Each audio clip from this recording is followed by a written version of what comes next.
പത്തിയൂർ ഗ്രാമപഞ്ചായത്ത് 12-ാം വാർഡിൽ 20 വർഷത്തോളമായി വൈദ്യുതി ഇല്ലാതിരുന്ന അരവിന്നൂർ കുറ്റിയിൽ പ്രഭയുടെ വീട്ടിൽ വൈദ്യുതി എത്തിച്ചു നൽകിയതിന്റെ ഉദ്ഘാടനം നടന്നു. ബ്ലോക്ക് വികസന സ്റ്റാൻഡിംഗ് കമ്മിറ്റി ചെയർമാൻ മുരളി പച്ചക്കുളത്തിന്റെ മുൻകൈയിലായിരുന്നു വൈദ്യുതി എത്തിച്ചത്. പത്തിയൂർ ഗ്രാമപഞ്ചായത്ത് 12-ാം വാർഡിൽ 20 വർഷത്തോളമായി വൈദ്യുതി ഇല്ലാതിരുന്ന അരവിന്നൂർ കുറ്റിയിൽ പ്രഭയുടെ വീട്ടിൽ വൈദ്യുതി എത്തി. ഇതിന് എല്ലാ ചെലവുകളും വഹിച്ച് വൈദ്യുതി എത്തിച്ചു നൽകിയത് ബ്ലോക്ക് വികസന സ്റ്റാൻഡിംഗ് കമ്മിറ്റി ചെയർമാൻ മുരളി പച്ചക്കുളമായിരുന്നു. വർഷങ്ങളായി കറണ്ട് ഇല്ലാത്തൊരു വീടാണ് ഇത്. പത്തിയൂർ പഞ്ചായത്തിൽ 12-ാം വാർഡിൽ അരവിന്നൂർ നഗറിൽ പ്രഭ എന്ന് പറയുന്ന ആളിൻ്റെ വീടാണിത്.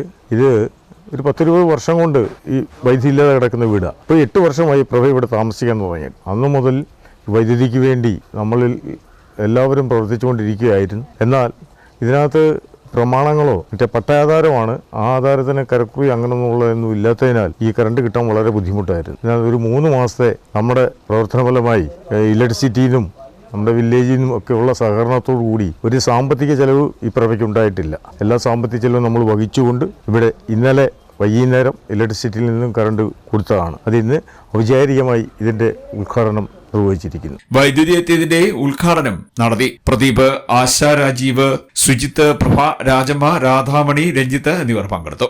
ഇവിടെ ഞാൻ താമസിക്കാൻ തുടങ്ങിയിട്ട് 8 വർഷമായി. എനിക്ക് +2 പഠിക്കുന്നതും 9ാം ക്ലാസ്സിൽ പഠിക്കുന്ന വിദ്യാർത്ഥികളുണ്ട്. പഠിത്തത്തിന് വേണ്ടി ഭയങ്കര ബുദ്ധിമുട്ടായിരുന്നു. അവർക്ക് ഇന്ന് പഠിക്കാനൊക്കെ ഒന്നുമില്ലായിരുന്നു. കറണ്ട് ഇല്ലാത്തതുകൊണ്ട് മെഴുതിരി ഘട്ടത്തിലാണ് ഇത് പഠിച്ചുകൊണ്ടിരുന്നത്. ഇപ്പം ഞങ്ങളുടെ വാർഡിലെ 12-ാം വാർഡിലെ ബ്ലോക്കിലെ പ്രസിഡൻ്റായ മെമ്പറായ മുരളി സഹാവ് എന്നോട് പറഞ്ഞു കറണ്ട് എടുത്തു തരാമെന്ന് പറഞ്ഞു. നമുക്കതൊന്ന് ശ്രമിച്ചു നോക്കാമെന്ന് പറഞ്ഞു. പ്രഭ ഒന്നുകൊണ്ടും പേടിക്കേണ്ടെന്നും പറഞ്ഞു. 5 പൈസ പ്രഭ ചിലവാക്കേണ്ടെന്നും പറഞ്ഞു. അങ്ങനെ സഹാവ് എൻ്റെ കൂടെ നിന്ന് ഈ വൈദ്യുതി കിട്ടാനുള്ള മാർഗം അദ്ദേഹം എനിക്ക് എൻ്റെ കുടുംബത്തിനും വേണ്ടി നേടിത്തന്നു. CDNet news, Kayamkulam.